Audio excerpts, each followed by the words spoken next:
Hello जी, क्या हाल आप सबका। Welcome to my YouTube channel. Thank you so much for tuning us to into this video first of all. And secondly, अगर आप भी वो एक स्टूडेंट है जिनका प्रीवियस रिफ्यूज़ल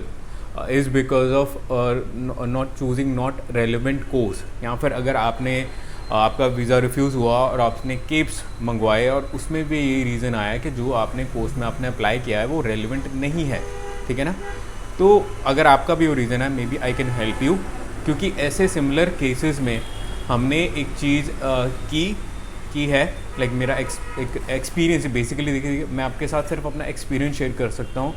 मुझे नहीं पता बाकी दुनिया क्या कर रही है, बट हमारा experience in this kind of scenario, जैसे हमारे पास कोई रिफ्यूज़ल केस आता है जिसका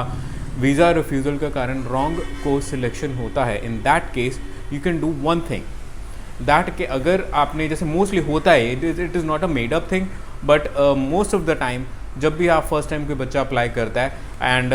उसकी कोर्सेज़ को लेकर ज़्यादा कोई होता नहीं है, ठीक है ना। तो जो कोर्स आपको कंसल्टेंट ने दे दिया, you went along with it, और सम टाइम लाइक आपको लगता है कि मेरे फ्रेंड का वीज़ा अप्रूव हुआ था तो शायद मेरा भी हो जाए, और बट आपकी माड़ी किस्मत कह लो या फिर वीज़ा ऑफिसर का रवैया कह लो, जो मर्जी कह लो, आपका वीज़ा रिफ्यूज़ हो जाता है। और कारण भी यही आता है कि हाँ भी आपका जो कोर्स आपने चूज़ किया था वो रेलेवेंट नहीं है। तो इन दैट केस फर्स्टली सबसे इंपॉर्टेंट पार्ट आपको ये करना पड़ेगा कि नेक्स्ट टाइम आपको रेलेवेंट कोर्स चूज़ करना पड़ेगा। ओके, सेकंड थिंग,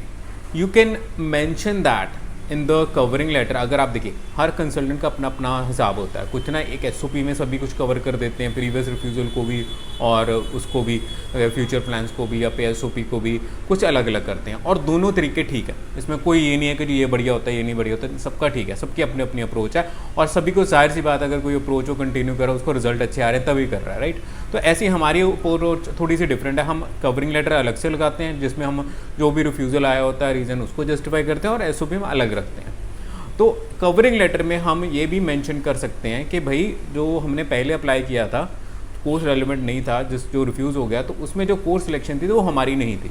वो बेसिकली जो हम कंसल्टेंट के पास गए थे उसने हमें जो बताया हमने वो कंटिन्यू कर लिया, और ज़्यादा हमने सोचा कि वो एक्सपर्ट है, उसको पता होगा, तो अब हमारा वीज़ा रिफ्यूज़ होगा। But this time now I am applying, मैं अपनी थॉरोली रिसर्च करके फिर अप्लाई कर रहा हूँ, and I have selected a relevant course. और तभी मैंने सबसे पहले पॉइंट बोला कि अगर आप इस केस में रेलिवेंट कोर्स चूज़ करते हो, रेलिवेंट सिर्फ ये नहीं होता कि भाई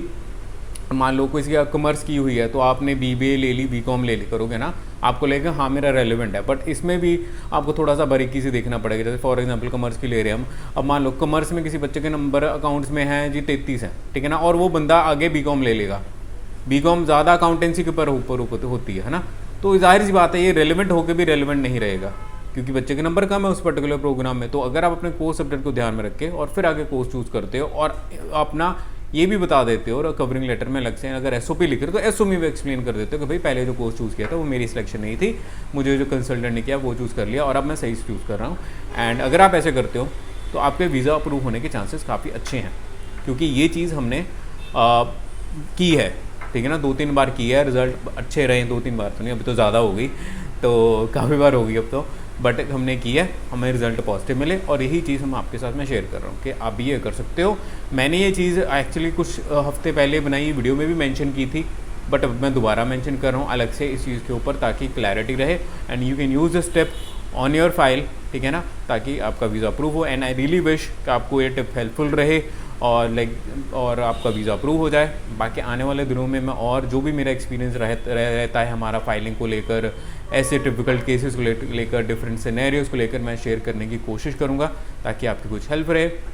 एंड अगर आप मुझे इंस्टाग्राम पे फॉलो नहीं कर रहे तो यहाँ से कर लीजिए, डिस्क्रिप्शन में नीचे लिंक पड़ा हुआ है, वो इसलिए कि भाई यार वहाँ पर मैं ज़्यादा पहले शेयर करता हूँ। जैसे यही चीज़ मैंने बहुत पहले, यानी कि बहुत पहले दिन, मतलब कि अब क्या चल रहा है, मार्च, अप्रैल आ गया तो सॉरी, तो मैंने ये चीज़ शेयर की हुई थी आई थिंक फेब के स्टार्ट में, जैन पे एंड में मैंने अपने इंस्टाग्राम पे शेयर कर दी थी। कुछ लोगों ने इसको समझ लिया होगा, फ़ायदा उठा लिया। यहाँ पर मैं वीडियो थोड़ी लेट बनाता हूँ, बस और कुछ नहीं है, तो वहाँ पर फॉलो करना ना भूलिएगा। बाकी अगर आपने वीडियो अब तक देखी है तो thank you so much, keep supporting, bye bye.